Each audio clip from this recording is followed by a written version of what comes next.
Hello everyone and welcome to this episode of Polysaturated. We apologize for the last week of being off, but we had some technical difficulties with our interwebs. If you've been following us on Twitter, you know the whole debacle that we've had. We moved locations and, we bought a house together, so yeah. Hooray! Yay! New house, but we're moving to the country, gonna eat a lot. No wait, we're not eating peaches.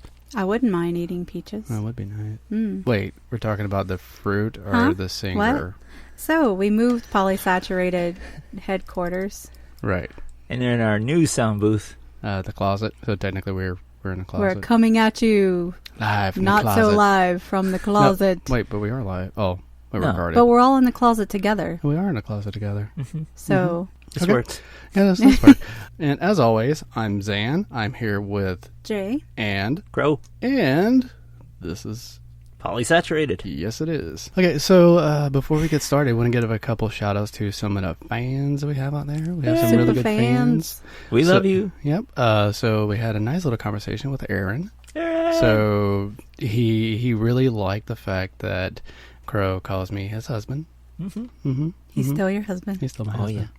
And then we had another conversation with Ben, who gave us some wonderful insight on some stuff. So And I am drinking the manly coffee as we speak. yeah, so there you go, Ben. He And is I'm actually drinking the womanly. manly. Puts hair on your It's- chest. I don't want hair on my chest, but I am drinking proper coffee. Yeah, we are drinking proper coffee. Right. Yeah. Proper cup of coffee. I Proper didn't cup of know our coffee. coffee had a gender. This is How weird. dare- No, oh. that's it was quoting his. It How was dare you, quoting Crow? How dare you? It was quoting. It was quoting the comment. You're drinking manly coffee now, Ah. which I see. I okay. have. That's okay. I mean, people do what they do, and our language is like that. But it's weird what we choose to gender. That is true. And last shout out we're going to give to my. Our My. Hey. thanks for reaching out to us. We love hearing from you too. Yeah. Yeah, we hear you have a little more people in your household and your polycule than we do, and props to you. You have my praise. Hats It is- off. Yep. Loving respect to you. Yep. Yes. And your yes. family. Keep it up. Brightest blessings to you and yours. Yeah. Yeah. As we're getting started, this episode we're gonna have, since we have had such a rough go at it the last couple of weeks between moving and dealing with the interwebs, trying to get the interwebs at our house, thanks to a fun-loving company. Our that- ISP might actually be the nexus of hell. No, I wouldn't give hell a bad name like that. No. I really would not give hell a bad Do Is we name. there a have worse to place? talk about this? No, we don't. No. No, Because I it's we my can cut the eye. whole thing. My eye just stopped twitching. The vein on your head is already throbbing. This is terrible. So, Okay, so we're going to have a little fun with this episode. This episode, we are going to talk about... How's your love life? How's your love life? Wait, do you have a love life? What the hell? I know I had one once. It might be in one of the boxes. Oh, probably. We haven't unpacked it yet. Have you found my emotion yet? Yeah, it's in that I old think jar it of got mayonnaise. thrown out with the donations. No, Oh. it's in that old jar of mayonnaise we're using as a lava lamp. Oh. Oh. Ew. I'm just I envisioning that was... that made Yeah. a Moving on. mind bleach. Okay. Yeah. Our this episode is going to be a little fun. It may not be as long as the other ones. We're going to try to keep it... I don't know what the hell Keep we're it short doing. for you. Well, not really short. We're just going to have a little fun with it. So, what we are going to talk about today is... Really, we got a drum roll now? Yes, we're adding sound effects. We are. We're having fun. Anyway, this episode is going to be about... By the way, we're all sick. I'm and not. Recouping from... I am not sick. No. Shit. Look what you did.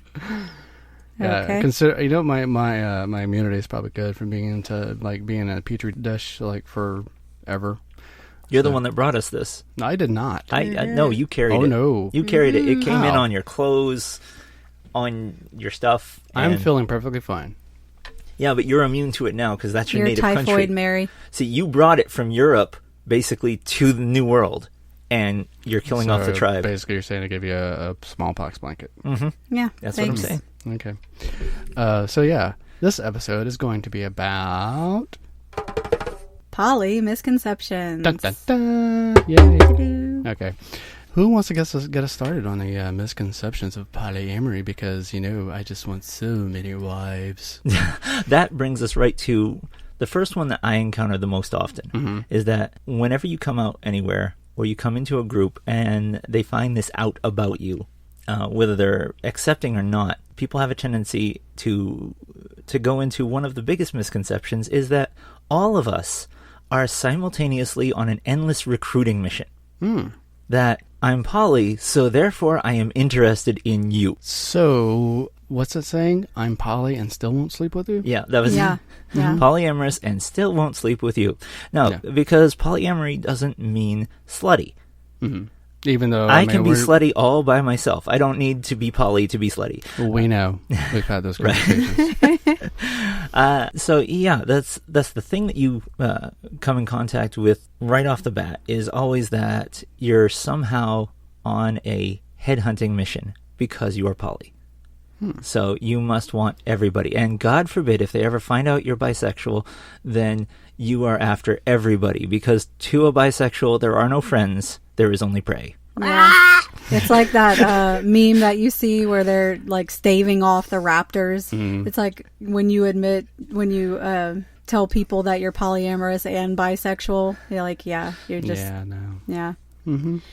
On the opposite end of that, you have people who just automatically assume that they're a shoo-in because you're polyamorous or bisexual. Oh, you're poly? Like, really? So you're easy. Yeah. Well, no, that means you want, if they make advances towards you, how dare you deny them? Right. Because you've already said yes to those two. Polyamorous. I thought you were bi. Yeah. Or whatever. Because you already said yes to those two, and clearly they're better than either of the two of us. So, of course they are. Yeah, absolutely. See, but when you got people like me, on the other hand, I am straight, and I have absolutely zero skill with the ladies. Zero. Also, I'm fairly, not naive, but... oblivious. Yeah, let's go with oblivious. Where is my lamp? But he does have lady skills, let me tell you. Nearly every lady or man that he comes into contact with ends up wanting to, Here's another thing so for me, most of my life I've had female friends.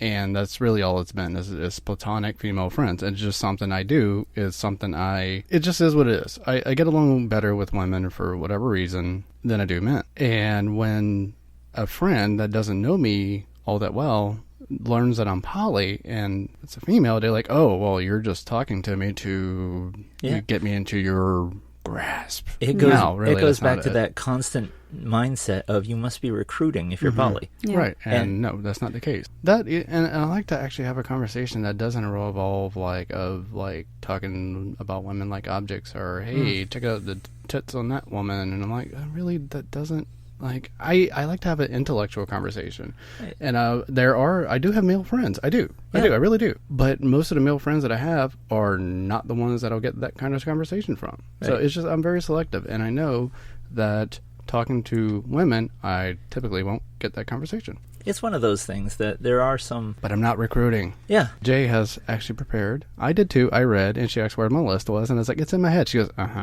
So for some reason, she just doesn't believe me. I don't get it. That's because we try that, and our mind bleaches as soon as the microphone comes close to our face. Yeah. See, but if I write a list, I can actually write down a list. I forget that I have a list. Oh, my God. I literally have the memory of an Etch-a-Sketch. This is what I have, people.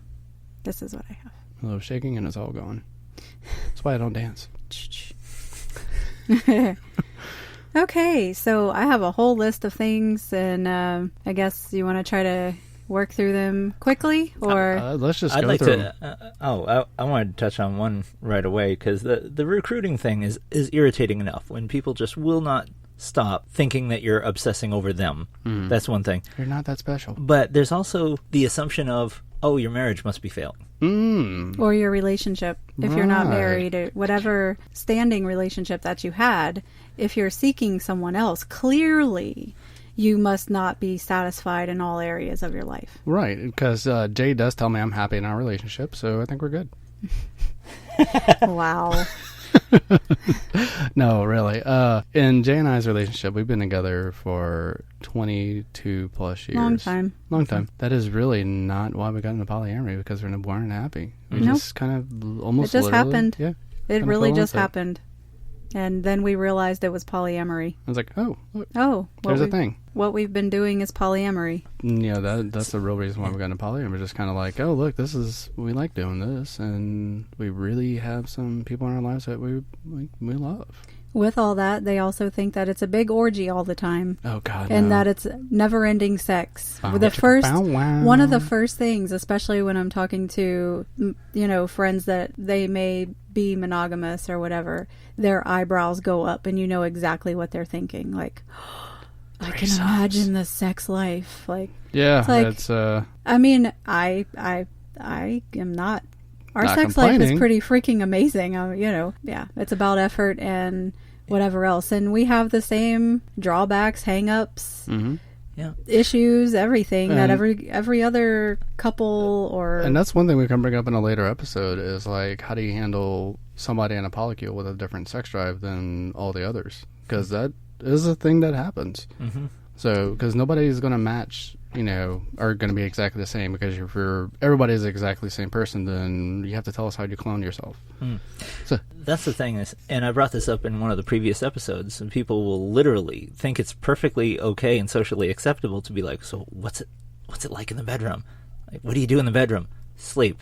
Yeah. 99% of the time, sleep. We still work. We still have responsibilities. We still have shit to do, and we're still tired. Yep. We get tired just like everybody else. We're adulting like everybody else, and that's it. So if you're want to look at it through a monogamous point of view and say like, oh, I'm so tired. Well, you know what? So are we. That's you're not banging one out every 5 seconds in a monogamous relationship. You can kind of think the same thing. But hey, if you're going at it like rabbits, go right ahead. And Congratulations. quite frankly, though, polyamorous families have more to do than monogamous families.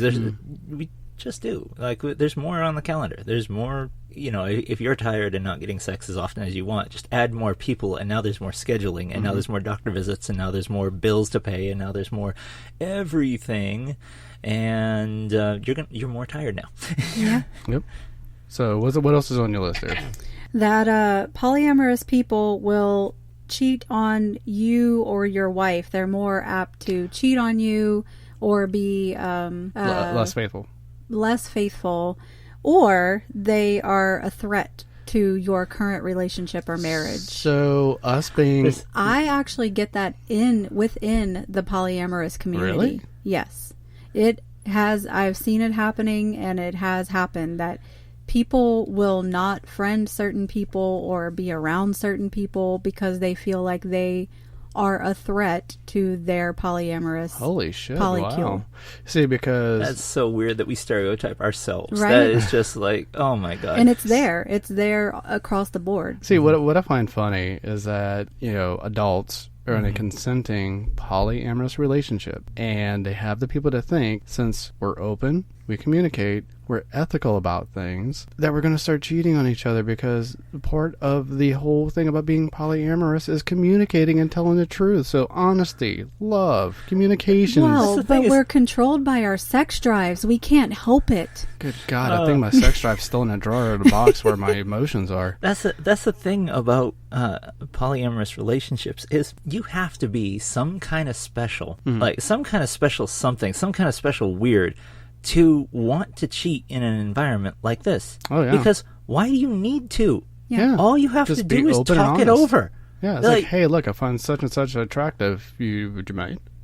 I would like to explore this. Yeah, and wait, that would take communication between people. And suddenly, the thing is like, there's people I think who get off on the idea of cheating. Well, they do. I can see that. They like the thrill of it. Yeah, there's a thrill there. There's a spike of adrenaline, whatever, and it's one of those things where if you've made it completely unnecessary, just get your adrenaline elsewhere. But it's one of those things that people still have a mindset. The monaga goggles that work in society automatically default to cheating as a potential thing, and it's hard to let that go. It's hard to have people let it go toward you, because if Jay here has 2 husbands, well, she must be in the market for more because she's building her herd. If Zan